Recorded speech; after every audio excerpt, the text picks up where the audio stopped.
I'm going to make you a lovely vegetable tart, perfect for a picnic. Now it needs to have loads of vegetables in it, and what I like to do is just start getting some colour on my vegetables. By doing that, we're giving it lots and lots of flavour. So here I've got half a butternut pumpkin, and I'm just getting some colour on that, just in some olive oil. To this I'm going to add some capsicum, and we're just going to cut that into smaller bits, little square bits. And these are the vegetables I like to use because they're just bursting with so much colour, which is going to make our tart look so pretty. So in with our capsicum. To that, some zucchini rounds. You want to cut your zucchini into 1 centimetre rounds so everything cooks quite evenly in the oven. So you want about a medium-sized zucchini for this recipe.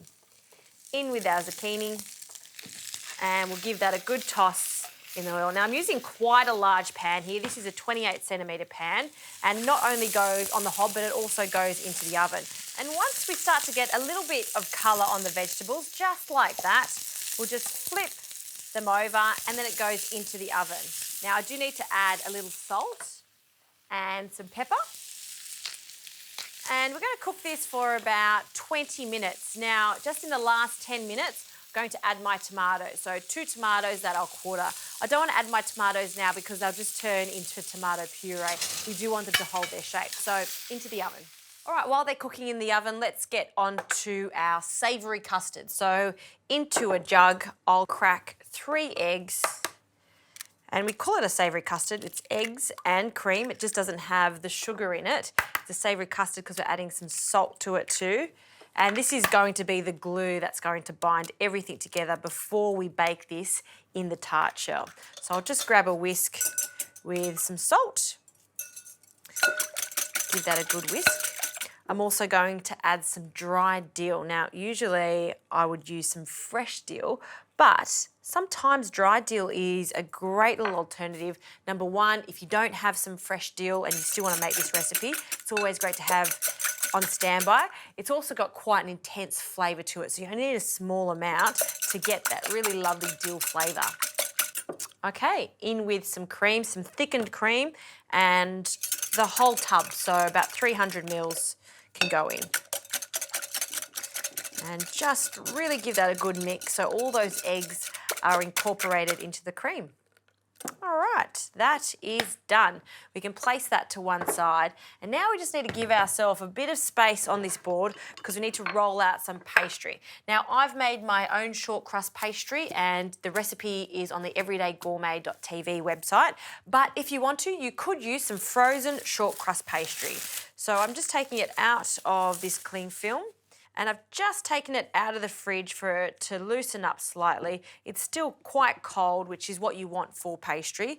And just with a rolling pin, I'm going to roll this out until it's quite large, in fact, large enough to overhang my tart tin.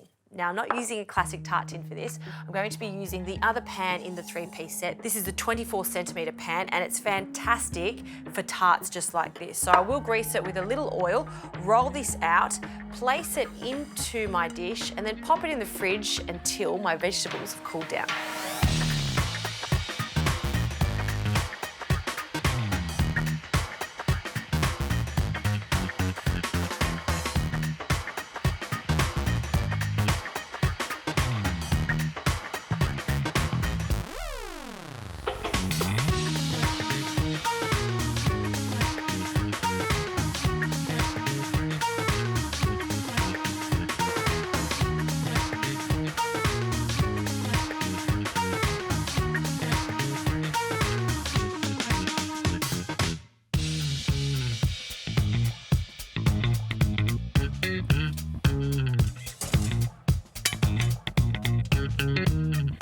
All right, we're ready to start assembling this tart. So the vegetables, they've roasted down, they've cooled completely.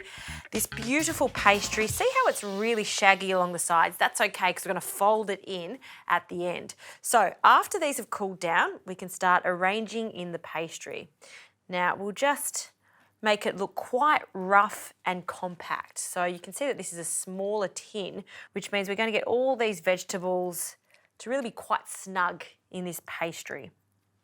And have a look at those colours. I just love this type of food. So fresh.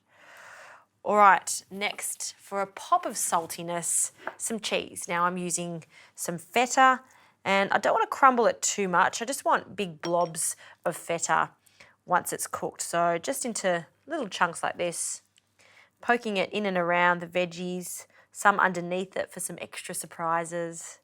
Looks good, doesn't it?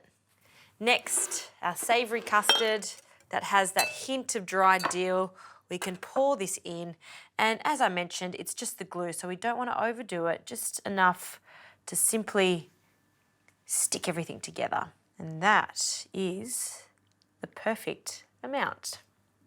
Okay, now I'll just bring in these sides, and we're just going to slowly fold and crimp around the sides. In fact, I think this pastry looks better when it's slightly rough.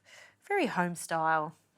Fantastic. This now goes into the oven, 180 degrees for about 35 to 40 minutes. I like to put this on the bottom shelf of the oven. The reason I do that is to ensure the base of the tart cooks evenly. Nothing worse than soggy pastry.